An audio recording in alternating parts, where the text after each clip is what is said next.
Məhəmməd Kekalov öz ifadəsində bildirdi ki, o istintaq dövründə verdiyi ifadələr sırf uydurma xarakter daşıyır. Müstəntiqin verdiyi suallara, yəni ki, almaq istədiyi cavab canını qurtarsın deyə, biz belə başa düşdük ki, canını qurtarsın deyə müstəntiqin eşitmək istədiyi ifadələri verib və ona sual ünvanlandı ki, bəs siz ifadə verdiyiniz zaman beynəlxalq təşkilatların adını çəkmisiniz, donorların və eyni zamanda orada yəni hallanan məbləğlərlə bağlı nə deyə bilərsən? Məhəmməd qeyd elədi ki, həmin donorların beynəlxalq təşkilatlarının adını, yəni Mir Şahinin verilişində eşidib və orada yadda saxlayıb və müstəntiqlərə sırf xoş olsun deyə ondan əl çəksinlər deyə o təşkilatların adını sadalayıb və orada qeyd elədiyi donorlar tərəfindən ödənilən, verilən məbləğlər də sırf onun uydurmasının məhsuludur.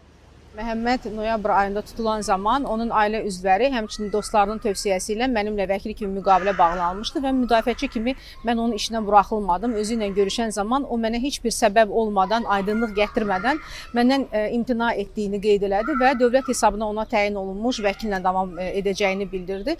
Bunun heç bir məntiqi, yəni əsası yox idi. Yəni mən səbəbi başa düşmədim. Mənə məlum deyildi ki, o niyə məndən imtina eləyir və bugün yəni o ifadə verən zaman o sualı ona ünvanladım. Məhəmməd və vəkili bu suala cavab verməkdən imtina etdilər. Yəni məhkəmədə iştirak edənlər də gördü ki, məhkəmə belə, hakim belə etiraz elədi mənim ona bu sualı ünvanlamam. Məndə olan ehtimallar var idi ki, o təzyiq altında bu hərəkəti etmişdi, amma o ümumiyyətlə məndən xahiş etdi ki, yəni bayaq da qeyd elədi ki, o suala cavab vermək istəmir. Nərgiz ifadəsində əlbəttə ki, qeyd elədi ki, özünü təqsirli bilmir və onların barəsində başlanmış cinayət işi sırf siyasi motivlidir. Nərgiz bir daha qeyd elədi ki, istintaq dövründə verdiyi ifadəni təsdiqlədi ki, o Abzas mediada foto və video reportyor kimi fəaliyyət göstərib və heç bir qanunsuz fəaliyyətlə məşğul olmayıb, hər hansı bir qaçaqmalçılıqla bağlı, yəni ki, onun əlaqəsi yoxdur.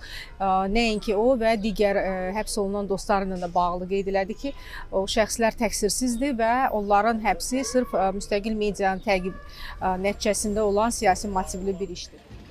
Abuz Babalının mövqeyi ondan ibarət oldu ki, o deməli Abzas Media ilə sırf jurnalist əməkdaşlığı həyata keçirib. O Abzas Mediada yalnız Ülvi Həsənli və Sevinc deməli Abbasovyan Sevinc Vaqif qızı ilə ünsiyyəti olub və həmin ünsiyyətdə sırf onun zaten apardığı jurnalist araşdırmaları ilə bağlı olub. Yəni Abuz Babalının Abzas Media ilə əməkdaşlığı bu çərçivədən kənara çıxmayıb, çıxa da bilməzdi və onun həmin çərçivədən kənara çıxması ilə bağlı da zaten hər hansı bir sübut da mövcud deyil.